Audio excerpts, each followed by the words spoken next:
You know, I saw this story cross my wire and it just made me sad. It made me depressed. So, on this channel, like I often do, I will share that sadness and depression with all of you out there in the audience, because in this video, a pastor, somebody who is of religious faith, who also happens to be an activist trying to reduce youth violence, who also is driving for Uber because he's struggling financially, was carjacked and shot repeatedly by the very same type of youth that he seeks to work with, seeks to help. And while fortunately he has survived, unfortunately, the same policies that have been instituted in the city of Milwaukee to enable youth offenders have not been changed, so this will likely happen again. And unfortunately, the perpetrator of this heinous attempted murder during a carjacking likely will be out sooner than you think. Now, we're going to talk about this, but before we do, I want to say thank you to everybody who signed up over on actualjusticewarrior.com/join. Give me the money. Give me the money. Okay? And thank you to the podcast listeners, Spotify, Apple, and Google's podcasting platform. Evan Simmons is now recovering at home from the many gunshot wounds he now carries. He has a message to that 15-year-old boy who was taken into custody in connection to the shooting. Got another chance to get it right. And I heard that while I was unconscious. You know, that was the message given to me, to get another chance to get it right. So first and foremost, I just want to say, even though I'm not a religious person, never been of faith or anything like that, I gotta give credit where credit is due to actually religious people who try to live up to their principles. This man was shot repeatedly. We'll get into exactly how many times a little bit later in this video. He was shot over a car by a 15-year-old thug who I guarantee is going to have a rap sheet that's a mile long. He almost died from this. He's suffering significant after effects of these gunshots, but one of the first things he says is that that kid's life is not over. He has an opportunity to turn it around because he believes in redemption. And to be clear, even though I am not someone who wants to go soft on criminals like this, especially criminals that would try to take a man's life for a vehicle, I also believe in redemption, and I do think there is a way to turn this around. However, you need some significant prison time,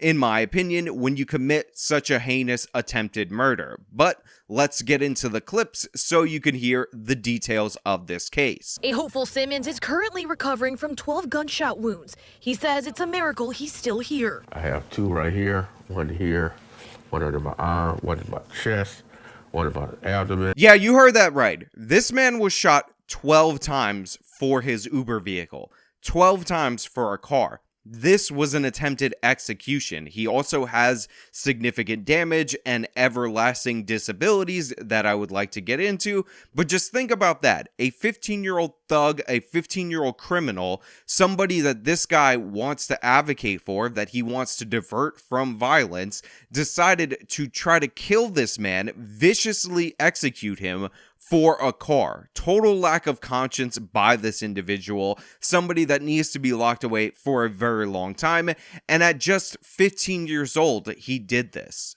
His left hand partially disabled and now having to use a cane. I was shot in the ear, the equilibrium is gone. He says he was shot several times on October 9th while driving for Uber, picking up a customer near 55th and Custer on Milwaukee's north side. So yeah, he has nerve damage in his wrist. He has to walk with a cane because he was shot in the ear. His equilibrium is all thrown off, and this was all over not just the car. I'm sorry for understating the fact that this 15-year-old had virtually no value for human life, but also for a cell phone.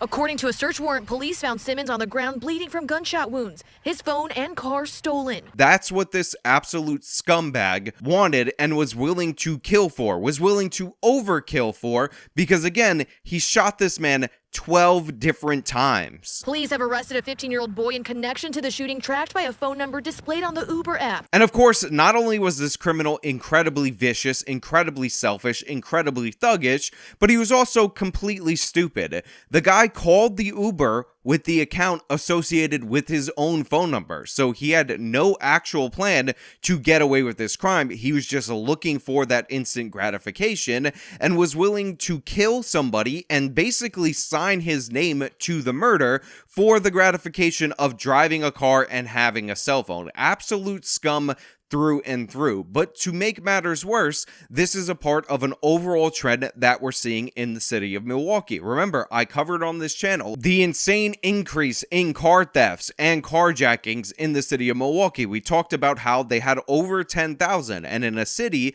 of 590,000, that means there's one car theft for every 59 residents in the city of Milwaukee, aka it's completely off the charts. And as I said before, and as we talked about when we reviewed that Kia Boys documentary, most of these individuals do carry guns on them. They are ready to commit violence. Just because they're stealing the cars mostly through that Kia glitch doesn't mean they won't continue and won't use other methods. And a perfect example of this is what we saw on display right here. And although Simmons is left with physical wounds of that horrific night, he has found it in his heart to forgive the young man in custody. I prayed, asked God to forgive him.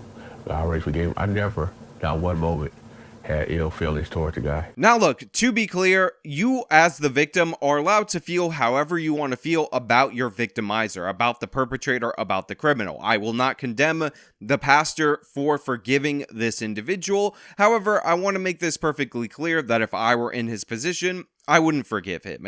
If this happened to somebody I cared about, I would not forgive him. In fact, this happening to the pastor, somebody I don't know except for the context of this story, I still don't forgive the perpetrator because this was absolute scumbaggery. And the problem is when you go soft on the criminal on an institutional level, when society is too quick to forgive, these people are released over and over and over again, given chance after chance, and this is the result of that. You think this guy just graduated to a cold-blooded murder or cold-blooded attempted murder in this carjacking, or do you think that there was a history behind it? Do you think somebody who would be so bold to summon an Uber with his own phone and then try to execute the driver of that Uber, an elderly man, by shooting him 12 times, clearly overkill, just started off like that? Or there's something to back this up? In my opinion, this is clear. This guy is used to committing armed robberies. He is fine with the prospect of killing, and he may have actually killed somebody before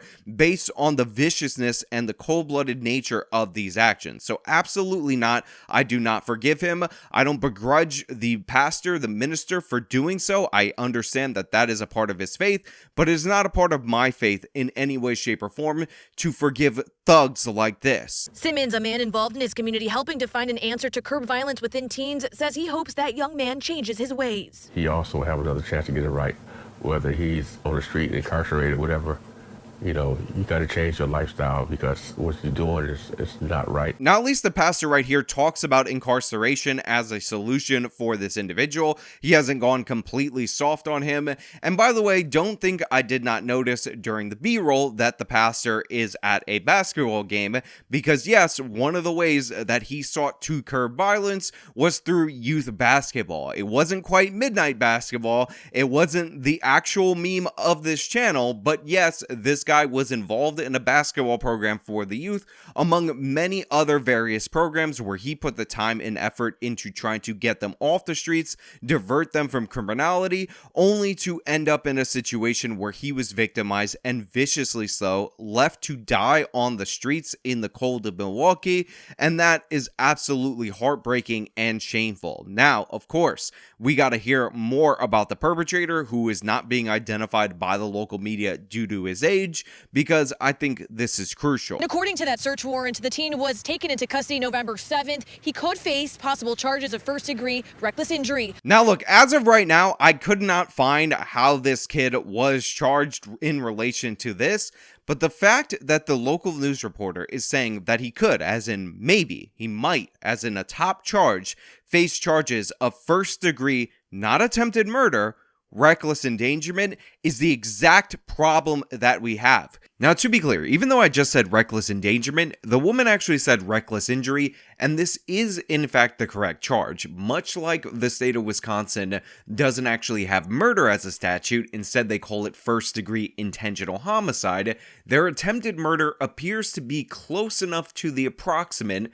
to reckless injury. So, let me read you the definition so you can understand and give you the potential sentence. So, first degree reckless injury. Whoever recklessly causes great bodily harm to another individual under circumstances which show disregard for human life is guilty of a Class D felony. Now, the sentence for this is actually 25 years and or a $100,000 fine. Now, in terms of manners of law in the United States of America, typically what is referred to as a life sentence is 25 years to life. The three strikes law, that is quite famous in California, does it on this scale, and many other states in the union do this. This would be serious as proportionate to the crime, especially considering the fact that it's a youthful offender. However, it's speculated on whether or not they will charge him this way. And again, these are the penalties if he were to be charged as an adult. And when you're already going from that position as your top position,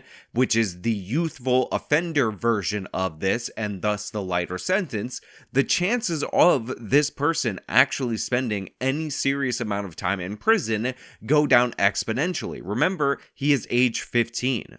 So every little bit of care is going to be taken in order to mitigate the circumstances of this case. So what we're likely to see is that this individual is going to get a slap on the wrist, which based on his behavior and my presumed criminal history for this individual, pattern of behavior is not the proper recourse. I'm not saying that he needs to get the whole 25 years, but something significant, a good portion of that, more than they would do for the juvenile case, I think is warranted considering he committed an attempted murder obviously and clearly. Also, while this is technically close enough to the approximate in terms of the sentence, it's not actually the charge. You see, under Wisconsin law, they actually have an attempt statute which lays out the fact that any crime, any felony, when you attempt it, has its own sentence in proportion to that felony. It doesn't appear that there is going to be a charge of the attempted first-degree intentional homicide,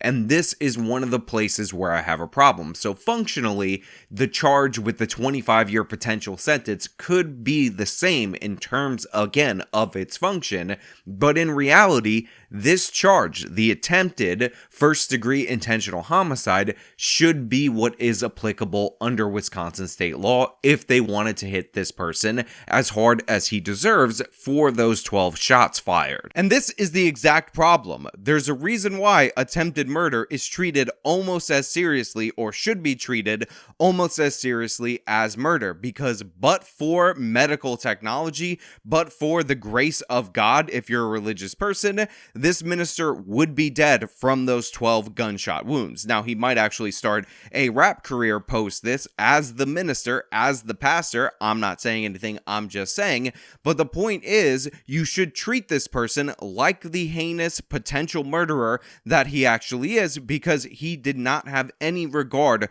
for the life of this person. He did this for a car and a phone. He summoned an Uber driver in order to do this. He knew he was targeting somebody from within the community, somebody who was not doing all that well, and he deserves to be held to account for this, not get another slap on the wrist in a long series of slap on the wrist like what is being pushed by the district attorney's office in the city of Milwaukee. If you want this to not happen again, what you need to do is incapacitate people who are likely to reoffend. This guy is that kind of person. This kid has gone wrong. He needs consequences. The lack of consequences led him to this point, very likely, but it seems like Milwaukee is committed to this path regardless of how many good people within their city end up suffering the consequences of it. But hey, those are just my thoughts. Let me know your thoughts down in the comments below. If you like the video, show them by leaving a like. Subscribe for more content. Follow me on my social media. Support me via the support links in the description of this video.